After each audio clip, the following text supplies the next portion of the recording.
picture this. It's 66 million years ago. You got two of the biggest, baddest creatures to ever walk the planet locked in a life-or-death struggle. In one corner, the king himself, Tyrannosaurus rex, and in the other, a living tank, the Triceratops. This, right here, is the absolute peak of dinosaur evolution. So who wins? And maybe more importantly, how in the world did we even get here? What incredible series of events pushed evolution to create these two perfectly matched rivals? Well, to figure that out, we're going to have to dig in. To get our answer, we need to rewind the clock. And I mean way, way back. 145 million years ago, to the very end of the Jurassic period. Because the world as these dinosaurs knew it was about to change forever. It all starts with the supercontinent Pangaea. It's beginning to crack apart. And as those massive tectonic plates shift and groan, volcanoes erupt all over the world, just spewing this thick blanket of toxic gas into the atmosphere, literally choking the planet. Now, all that carbon dioxide in the air, it had a catastrophic effect. The average global temperature shot up by a staggering 3 degrees Celsius. And you might think, 3 degrees, what's the big deal? Well, for a planet, it's a huge deal. A change that drastic throws the entire system into absolute chaos. We're talking a massive environmental crisis. And the result? Just pure devastation. The planet became a furnace, and these new, extreme conditions wiped out 55% of all dinosaur species. Gone. This created a massive power vacuum, and for the few survivors, the rules of the game had completely changed. Suddenly, it wasn't just about surviving anymore. It was about finding a way to thrive in this crazy, hostile new world. This new era, this age of ingenuity, forced the survivors to get really creative, developing some brilliant and, honestly, some pretty bizarre new ways just to stay in the game. So how do you deal with a planetary heat wave? Well, if you're a plant eater like Protoceratops, you evolve your own personal air conditioner. Seriously, they developed these beaks that were packed with blood vessels which let them either absorb or radiate heat. They could perfectly control their body temperature. How smart is that? And hey, it wasn't just the dinosaurs adapting. Our own ancestors, the early mammals, they had to get creative too. In this harsh, low-oxygen world, laying eggs was just way too risky and inefficient. So what was their solution? Something pretty revolutionary. They just ditched eggs completely and evolved to carry their babies in protective pouches. A strategy that, still works great today.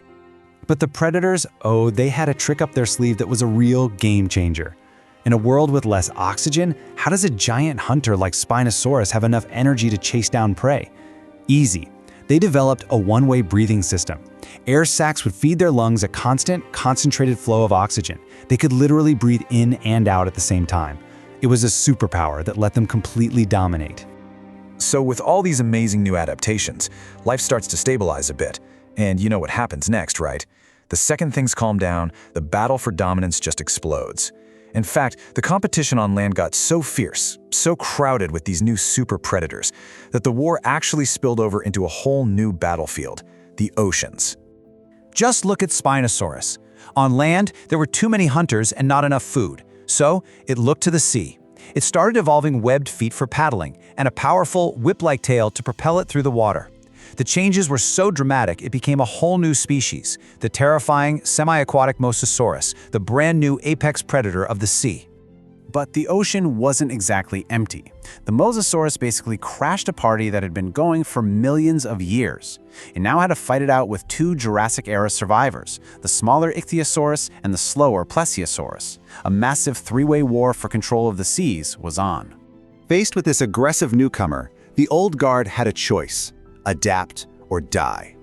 The Mosasaurus hunted the smaller Ichthyosaurus to extinction, but the Plesiosaurus, it fought back. It kicked off a full-blown naval arms race, evolving to become bigger, stronger, and meaner, transforming into the mighty Pliosaurus to take the Mosasaurus on, head-to-head. And you see what's happening here, right? It's a perfect example of how evolution works like a chain reaction. One adaptation leads to another. And while these sea monsters were battling it out, a new, even more dramatic arms race was heating up back on land, one that would give us the most famous dinosaurs of all time. It all happened in this rapid cause and effect cascade. So first, to hunt those pouch-carrying nocturnal mammals, predators like Archaeopteryx evolved into the fast, smart Velociraptor, complete with night vision. Then, to defend against them, herbivores like Protoceratops needed better armor.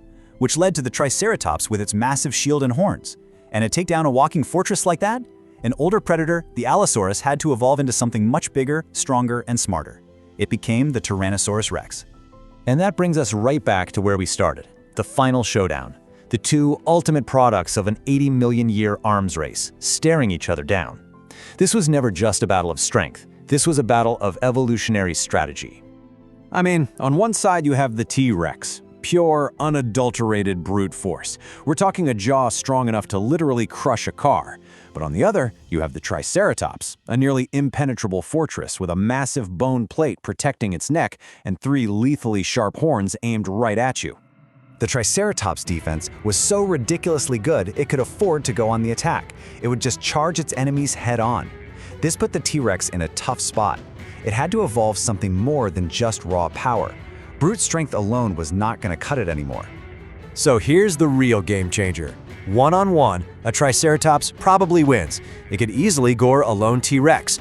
But the T-Rex developed the ultimate weapon, brains and teamwork. They learned to hunt in coordinated packs, using actual strategy to isolate and overwhelm their heavily armed prey. And that right there, that final adaptation, strategy, is what sealed the deal. The T-Rex had achieved total dominance.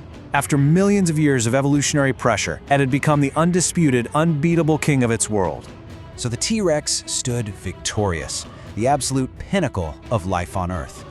But that victory was going to be tragically short-lived, because even as it stood over its conquered rival, a far greater and completely unavoidable threat was hurtling toward the planet from the cold, dark silence of space.